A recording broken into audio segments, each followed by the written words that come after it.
You ever watch your own kid's face pressed to a frozen school bus window, knowing there's not a thing you can do about it, because some HOA president in designer snow boots just locked the only road to your Christmas tree farm? That's what December 1st looked like for me, Connor McGreedy. Miranda Blackstone, the smug queen of Pine Ridge, shut my whole family out right as a blizzard rolled in, and just like that, $40,000 in Christmas tree sales went up in smoke. But honestly, it wasn't the money. It was the look on my boys' faces that made me snap. I grew up thinking if you worked hard, followed the rules, maybe even read the fine print, the world would leave you in peace. But Miranda, she saw rules as weapons, not boundaries.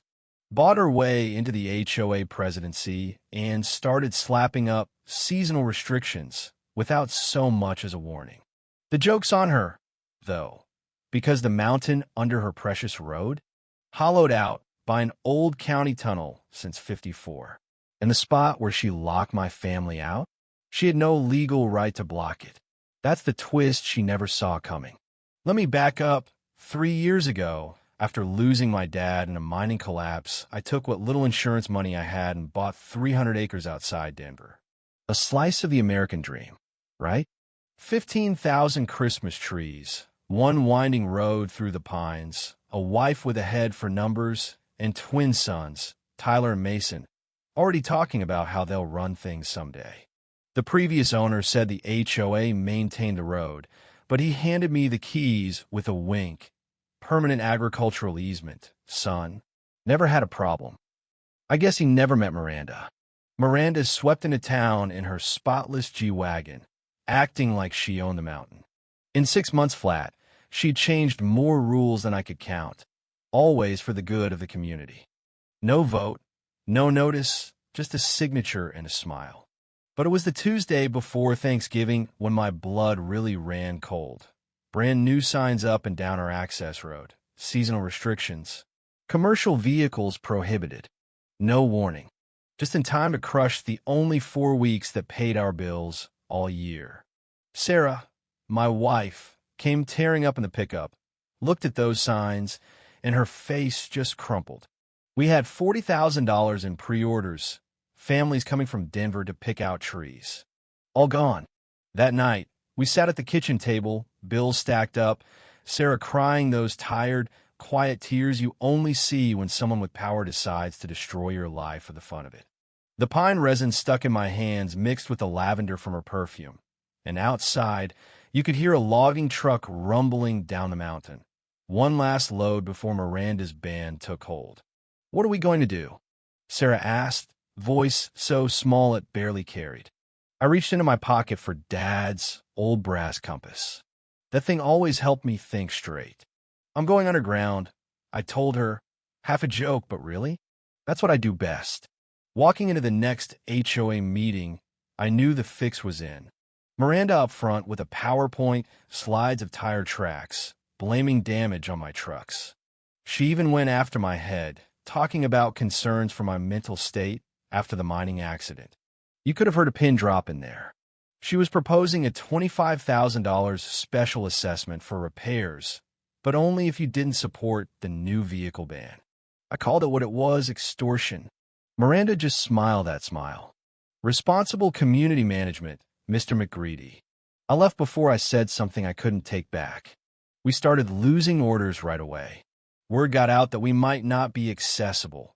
15 families canceled in one afternoon. That night, while Sarah tried to hold our business together, I pulled out Dad's old mining maps. The ridge behind our house.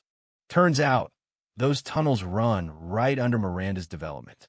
And in Colorado, mineral rights often beat surface rights. That's law, not opinion.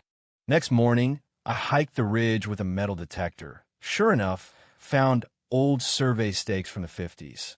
County records showed the mining rights still belonged to the state, never abandoned.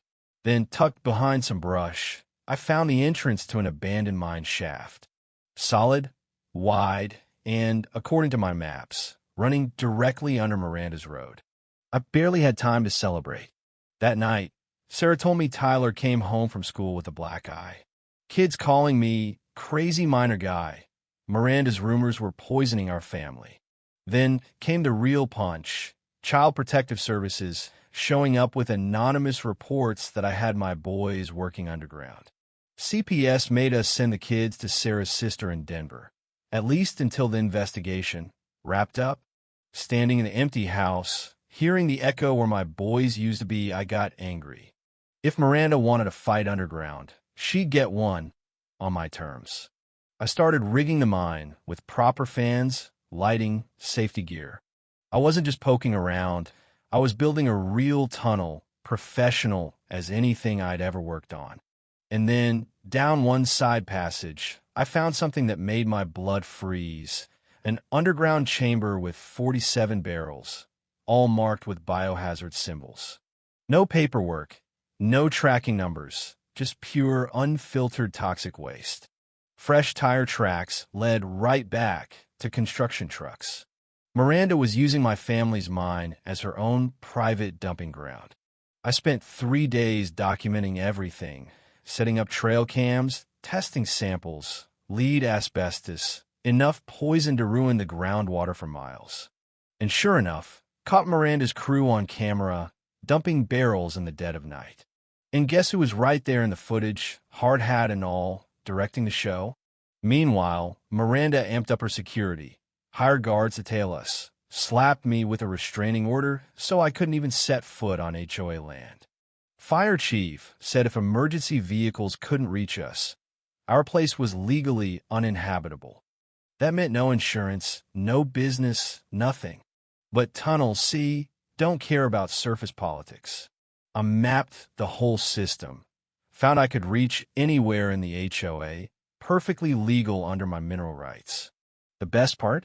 Those rights meant federal law trumped every local ordinance Miranda could invent. The cameras caught the real jackpot. Miranda's own trucks dumping waste through a hidden entrance on her property. She'd known about the tunnels all along. I made copies of every file, hid them in 3 different places. And down one office in the old mine, I hit Miranda's paper trail. Geological surveys showing the whole HOA sat on a landslide zone. Her signature on bribes to falsify soil reports, bank transfers, everything.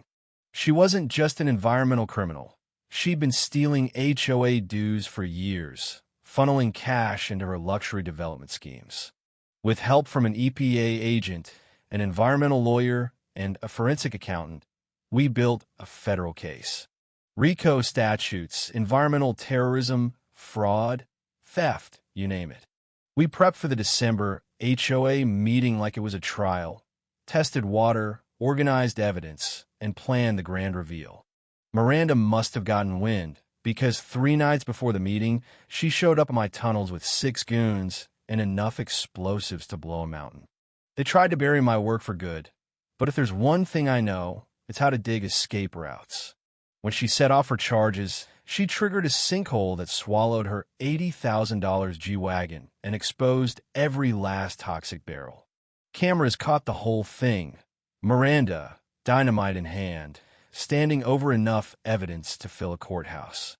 She was arrested on the spot for domestic terrorism, theft, environmental crimes, and about a dozen more charges. Even then, she tried every trick in the book: bail hearings, legal attacks, bribes to public officials, even went after my boys again. But by then, the FBI and EPA had everything they needed. The community center meeting turned into Miranda's public reckoning. Me and my boys, riding up on a hydraulic mining platform in the middle of the floor, lantern in hand, boxes of evidence at our feet. We laid it all out: maps, documents, bank records, contaminated water reports, everything. The HOA erupted, residents shouting, EPA announcing charges, the sheriff slapping Miranda in cuffs for good this time. That was the moment right there. The real lesson of all this? Sometimes the law is slow, but if you know where to dig and you're stubborn enough to keep going, you can outlast even the most ruthless crooks. I didn't set out to be a hero. I just wanted my family safe, our farm intact. But justice doesn't always look like a courtroom. Sometimes it's a sinkhole, a Christmas tree harvest saved, and and a corrupt president getting buried by her own schemes. By Christmas, Miranda was behind bars. Her company was toast, her assets frozen, the mine declared a federal Superfund site. The community throughout the HOA switched to county management and my tunnels. They became a model for responsible engineering. University students come out every year to learn from what we built. My sons, minor celebrities at school, run science tours for local kids. Sarah's business booms, and our Christmas tree farm is thriving again. Before you go, have you ever tangled with an HOA or seen something shady in your own neighborhood? Drop a comment, share your story. Where's the line between community and control? Between law and justice? For every Miranda out there, there's a Connor ready to dig up the truth. And sometimes, just sometimes, karma's got a backhoe. If this hit home, share your own battle, your own victory or defeat. Let's see how many Davids it takes to keep the Goliaths honest.